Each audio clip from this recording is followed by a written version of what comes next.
Sa Mabini, Davao de Oro, formal lang naupo ang kauna-unahang babaeng company commander ng 25th Infantry Battalion ng Army na si First Lieutenant Grace Angela Pokyoy.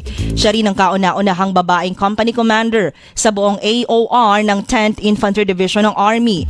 Si Pokyoy ay graduate ng PMA Bagsik Diwa Class of 2022 at nagtapos ng Basic Airborne Course, Infantry Officer Basic Course at Infantry Officer Advanced Course.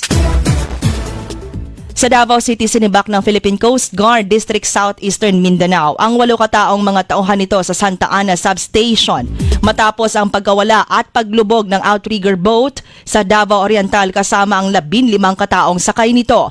Sinabi ni Coast Guard District Deputy Commander Maki Gabion, ito ay dahil sa pagkabigo ng Coast Guard na pigilin ang pagbiyahe ng motorbangka na lumayag kahit walang kaukulang travel permit. Sa Cagayan de Oro City naman, pinabulaanan ng city government ang kumakalat na report na may namatay dahil sa leptospirosis sa isang palengke ng lungsod.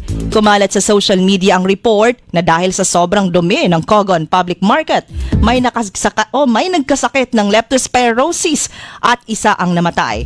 Ang paglilinaw ay ginawa ni Dr. Claire Paglinawan, ang City Health in Charge.